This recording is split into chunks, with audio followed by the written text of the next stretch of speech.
Iba conduciendo por la avenida San Martín cuando vi algo que me hizo frenar en seco. El BMW blanco de Elena estaba estacionado frente a la casa de mi yerno Roberto. Ese auto que, según me había dicho esa mañana, estaría en el taller hasta el viernes. Mi pulso se aceleró. Algo definitivamente no cuadraba. Estacioné a media cuadra y caminé despacio hacia la entrada. La casa que yo mismo había ayudado a comprar para mi hija Sofía cuando se casó, ahora se veía diferente, amenazante. Las luces estaban encendidas en el living, y las voces que se escuchaban desde adentro me helaron la sangre. «Para diciembre ya habremos terminado con todo esto», decía la voz inconfundible de Elena.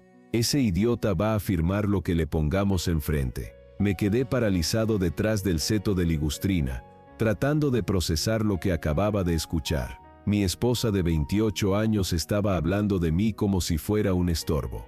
Pero eso era apenas el comienzo. Me acerqué más a la ventana del living, donde una cortina mal corrida me permitía ver el interior. Elena estaba recostada en el sofá que yo les había regalado para la mudanza, sosteniendo una copa de vino tinto. Roberto, mi yerno, caminaba de un lado al otro con una carpeta en las manos, como si fuera el director de una obra de teatro. «La empresa de transporte vale cerca de 15 millones», continuó Roberto, «más los 2 galpones, la casa, las cuentas de ahorro. Estamos hablando de casi 25 millones en total». Elena soltó una carcajada que me resultó irreconocible. Esa misma risa que una vez me había enamorado, ahora sonaba metálica, calculadora. 28 años haciéndome la esposa perfecta, murmuró, mirando el vino en su copa, escuchando sus historias sobre camiones, fingiendo que me importaban sus problemas con los empleados, actuando como si realmente me emocionara cada vez que conseguía un contrato nuevo. Saqué mi teléfono instintivamente y comencé a grabar. Mis manos temblaban tanto que pensé que se me iba a caer, pero seguí enfocando hacia la ventana. Roberto se detuvo frente a ella. «Lo mejor es que confía ciegamente en nosotros. Ni siquiera sospecha que ya llevamos meses preparando todo. Los documentos están listos, las valuaciones hechas, todo calculado al centavo.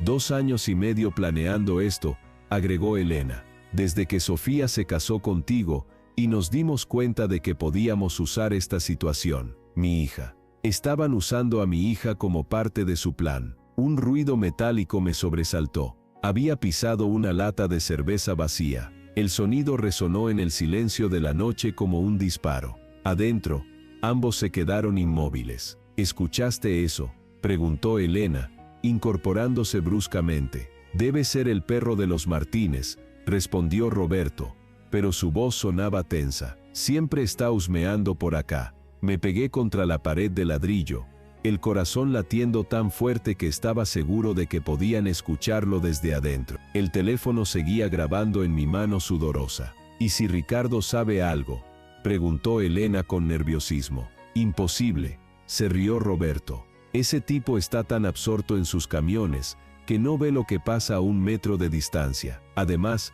aunque se lo dijéramos directamente, no tendría las agallas para hacer nada. Para febrero ya estarás divorciada», continuó mi yerno con confianza renovada, «con la mitad de todo y una pensión vitalicia. Podrás hacer lo que quieras, ir a donde quieras, con quien quieras». Me quedé ahí otros 10 minutos, grabando cada palabra, cada detalle de su conspiración. Cuando finalmente regresé al auto, ya no era el mismo hombre que había llegado. 28 años de matrimonio reducidos a un plan financiero, una estrategia fría, despiadada, entre mi esposa y mi yerno. Al volante, con las manos aún temblorosas, miré el reloj, 21:47, en mi teléfono había 52 minutos de grabación que lo cambiarían todo. Pero ellos no sabían con quién se habían metido. Cuando llegué a casa, todo se veía normal. Elena estaba en la cocina, preparando té como todas las noches, con esa naturalidad que ahora entendía era pura actuación. «Hola, amor», me dijo sin levantar la vista. «¿Cómo te fue con los proveedores?». Había olvidado por completo que le había dicho que tenía reuniones hasta tarde. Toda mi historia de cobertura se desmoronaba, pero logré mantener la compostura. «Bien, todo en orden», respondí, observándola detenidamente. ¿Cómo estuvo tu día? Tranquilo. Fui al taller, pero el auto va a estar listo recién el viernes. Tuve que tomarme un taxi para ir al supermarket. Cada palabra era una mentira perfectamente ensayada. ¿Cuántas veces me había mentido así, con esa misma naturalidad? Qué lástima, dije. Bueno, mañana te alcanzo donde necesites. Elena sonrió y me dio un beso en la mejilla. El mismo gesto de siempre. Pero ahora se sentía como hielo. Esa noche no pude dormir. Me quedé en el estudio, escuchando la grabación una y otra vez, tomando notas, analizando cada detalle. No era solo traición matrimonial, era un plan empresarial para destruirme. Pero yo había construido Transportes Mendoza desde cero. Empecé con un camión usado y una ruta local. Durante 30 años aprendí a lidiar con competidores desleales, burócratas corruptos y crisis que habrían quebrado a otros. Elena y Roberto acababan de cometer el error de subestimar al hombre equivocado. A las 6 de la mañana llamé a mi contador, Gerardo Vázquez, un hombre de confianza que llevaba manejando mis finanzas desde hace 15 años. Gerardo, necesito que muevas algunas cosas. Es urgente. ¿Problemas, Ricardo? Digamos que necesito proteger ciertos activos. ¿Podés venir esta tarde? Con discreción. Entiendo. A las 4 estoy en tu oficina. El siguiente paso fue llamar a mi abogado, Fernando Torres, especialista en derecho empresarial y familiar. Fernando, tengo una situación delicada. Necesito asesoramiento legal sobre protección patrimonial en caso de divorcio. Hubo una pausa. ¿Todo bien en casa? Te explico cuando nos veamos. ¿Podés mañana temprano? A las 9 en punto. Durante los siguientes 3 días, mi vida se convirtió en una operación militar. Por las mañanas actuaba como el esposo normal de siempre. Por las tardes reestructuraba toda mi empresa para protegerla de lo que se venía. Gerardo me ayudó a crear un fideicomiso empresarial completamente legal. La mitad de las acciones de la empresa pasaron a nombre de una sociedad de la cual Sofía era beneficiaria, protegiendo efectivamente mis activos principales. Fernando, por su parte, me explicó las nuevas leyes de divorcio. Si Elena presenta la demanda alegando diferencias irreconciliables, efectivamente podría reclamar la mitad de los bienes gananciales. Pero si tenemos evidencia de mala fe o intento de vaciamiento, tengo evidencia, le interrumpí, pasándole una copia de la grabación. Su expresión cambió completamente después de escucharla. Esto cambia todo. No solo tenemos defensa, tenemos contraataque. Mientras tanto, Elena seguía con su rutina normal, completamente ajena a que su plan ya estaba desbaratado. Cada noche llegaba a casa con nuevas mentiras sobre dónde había estado, cada una más elaborada que la anterior. El miércoles me dijo que había ido a visitar a su hermana en Rosario. El jueves, que había tenido control médico. El viernes, que se había encontrado con amigas del club.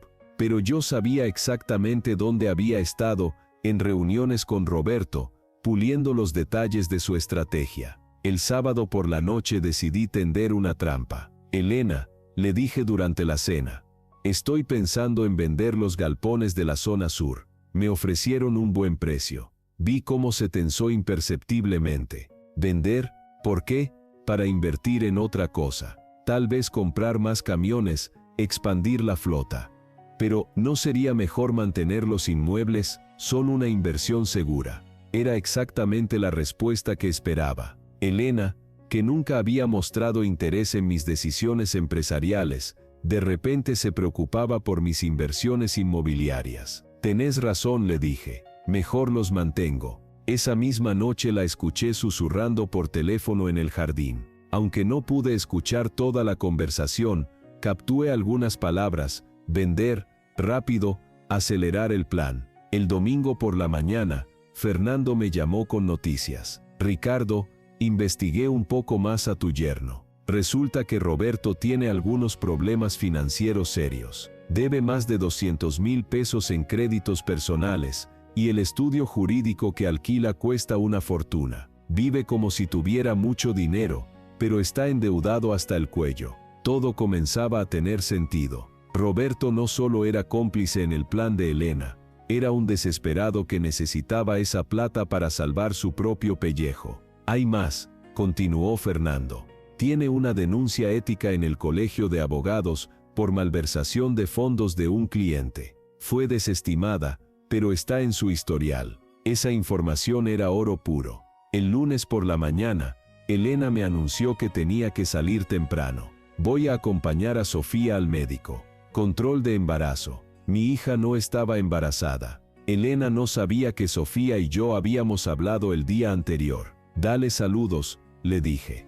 Que me avise cómo sale todo. A las 10 de la mañana, llamé al Banco Central y solicité un congelamiento preventivo de todas nuestras cuentas mancomunadas. Como titular principal de las cuentas empresariales que alimentaban nuestros gastos familiares, tenía derecho legal a proteger los fondos ante sospecha de malversación. A las 11, todas las tarjetas de Elena quedaron bloqueadas. A las 11:15, mi teléfono comenzó a sonar. Ricardo, no entiendo qué está pasando, dijo Elena con voz nerviosa. Quise pagar el almuerzo y me rebotó la tarjeta. Llamé al banco y me dicen que todo está bloqueado. ¿Bloqueado? ¡Qué raro!, respondí con la mayor naturalidad posible. Debe ser un error del sistema. Voy a llamar. No llamé. A las 12:30 recibí otro mensaje. Ni siquiera puedo sacar plata del cajero. ¿Qué está pasando? A las 13:15.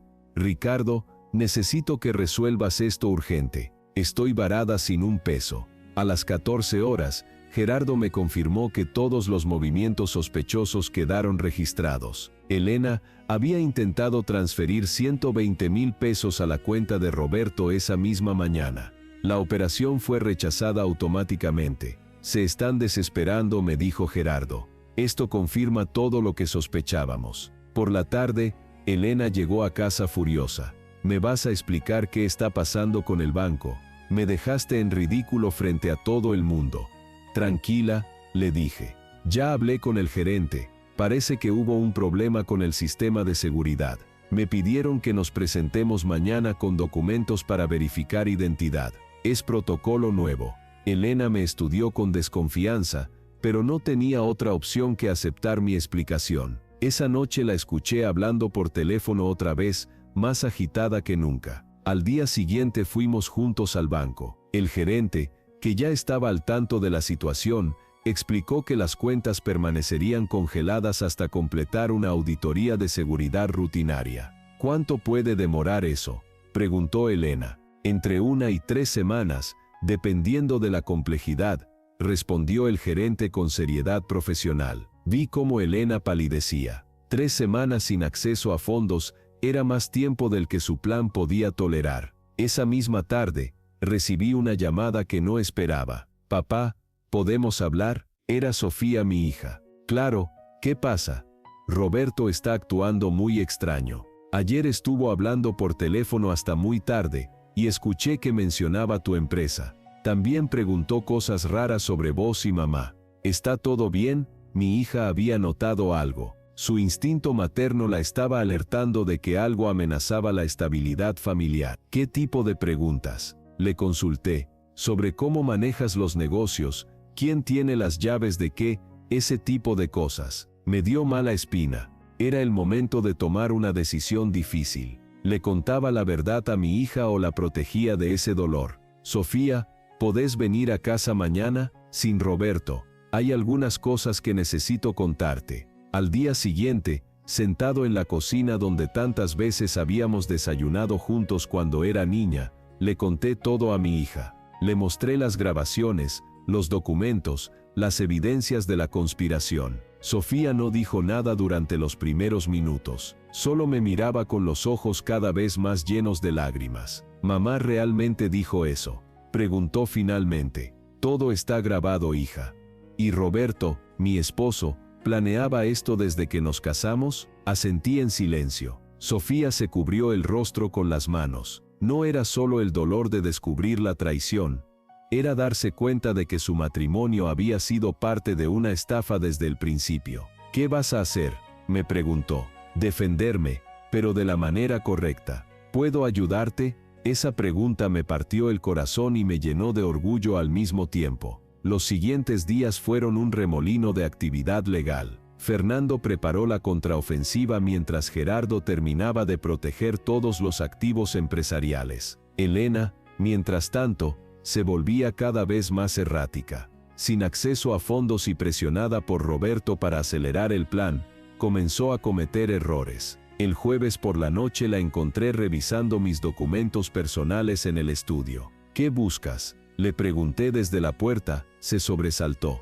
Estaba buscando el número de la obra social.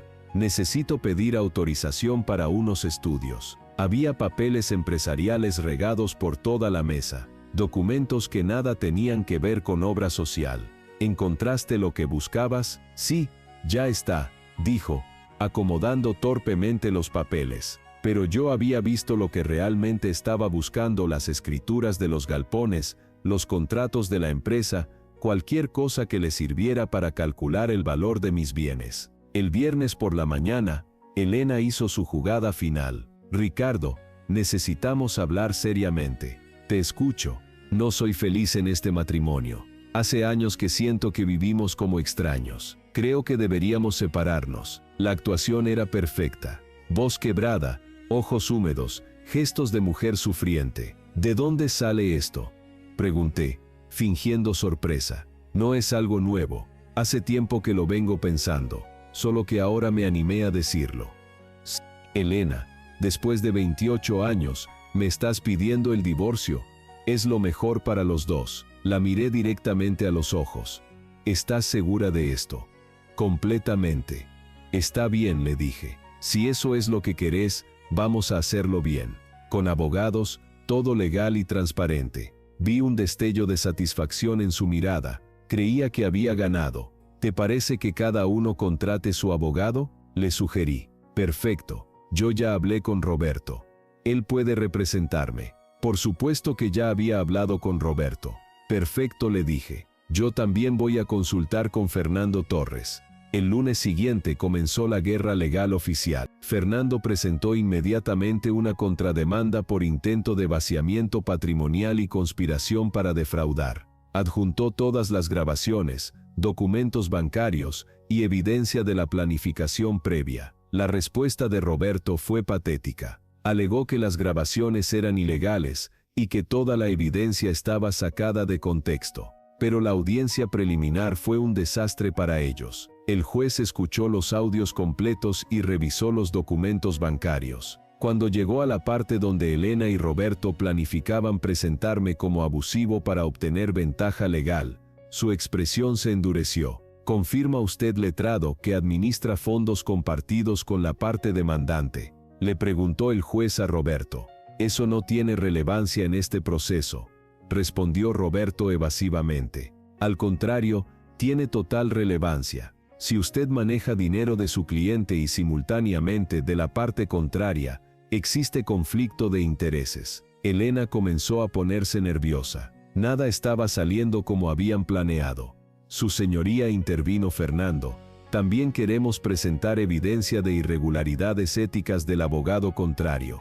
Y entonces Fernando desplegó toda la información sobre las deudas de Roberto, la denuncia en el colegio de abogados y sus problemas financieros. Solicito que se investigue si este divorcio no es en realidad un intento de estafa financiera para resolver las deudas personales del letrado, dijo Fernando con precisión quirúrgica. El juez suspendió la audiencia y ordenó una investigación completa. 2 semanas después, Roberto recibió una nueva denuncia en el colegio de abogados. Esta vez, con evidencia sólida de malversación e irregularidades éticas. Elena se encontró sin abogado, sin dinero y con una contrademanda que la dejaba en posición defensiva. Pero lo que finalmente terminó con todo fue lo que descubrimos después.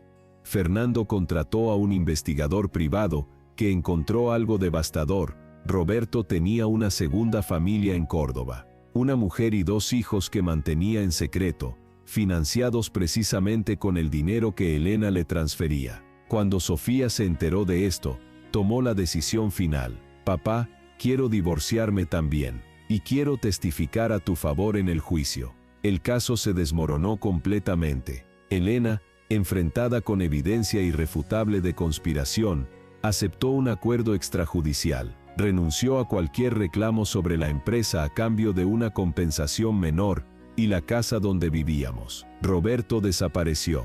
Su carrera legal estaba destruida, sus deudas habían crecido y el escándalo lo había dejado sin clientes. 6 meses después, yo seguía viviendo en la misma casa, pero ahora solo. Elena se había mudado a un departamento pequeño en el centro. No siento rencor hacia ella. Solo una profunda tristeza por los años perdidos y las mentiras. Sofía se mudó conmigo temporalmente mientras arreglaba su situación legal. Ver a mi nieta correr por el jardín que yo mismo planté me recordaba que la familia verdadera siempre encuentra la manera de sobrevivir.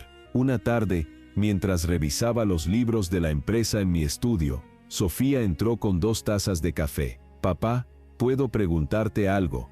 «Lo que quieras». ¿Cómo supiste que tenías que defenderte de esa manera? ¿Cómo supiste no vengarte sino protegerte? La miré y sonreí, porque la venganza destruye a quien la practica, pero la justicia protege a quien la merece. Ella asintió, entendiendo más de lo que sus años sugerían. Estás arrepentido de algo, solo de no haberme dado cuenta antes, pero no de haber luchado cuando lo descubrí. Esa noche, por primera vez en meses, dormí profundamente. Al día siguiente recibí una carta. No tenía remitente, pero reconocí la letra inmediatamente. Elena. Ricardo. Me llevó meses encontrar las palabras correctas. No puedo deshacer en el daño que causé, pero puedo admitir que te subestimé. Creí que eras solo un hombre trabajador sin visión. Me equivoqué. Sos un hombre inteligente que construyó algo real mientras yo solo soñaba con tomarlo. Perdón. Debe. Guardé la carta en un cajón. Algunas heridas sanan con el tiempo. Otras simplemente se aprende a vivir con ellas. 6 meses más tarde, la empresa había crecido 20%. Sin la carga de mantener apariencias y gastos innecesarios, los números mejoraron notablemente. Sofía había encontrado trabajo como psicóloga en un hospital público. Quiero ayudar a familias en crisis, me dijo. Entiendo mejor que nadie lo que significa cuando todo se desmorona. Un día, mientras revisaba informes en la oficina, entró Gerardo con una propuesta. Ricardo, hay una empresa de logística en Buenos Aires que quiere asociarse con nosotros. Es una oportunidad grande. ¿Qué tan grande? Suficiente para expandirnos a nivel nacional. La vida seguía, los planes se cumplían, pero ahora, con la tranquilidad de saber quién estaba realmente de mi lado. Hoy, mientras escribo esto, tengo 58 años. Vivo en la misma casa que construí pensando en una familia que ya no existe como la imaginé, pero que continúa de formas que nunca esperé. Mi nieta me pregunta todos los días si va a poder seguir viviendo con el abuelo. Le digo que sí, que esta es su casa tanto como la mía. Sofía encontró paz después de la tormenta. Y yo aprendí que la fortaleza no está en evitar las traiciones, sino en sobrevivir a ellas sin perder la dignidad. Elena vive su nueva vida. Roberto desapareció del mapa. Y yo sigo construyendo, día a día, algo real y duradero. Si esta historia te resonó de alguna manera, deja un me gusta y suscríbete al canal. Y contanos en los comentarios, de qué ciudad sos y cuál pensás que fue el momento decisivo de esta historia. Porque a veces, conocer la verdad es lo único que necesitas para recuperar el control de tu propia vida.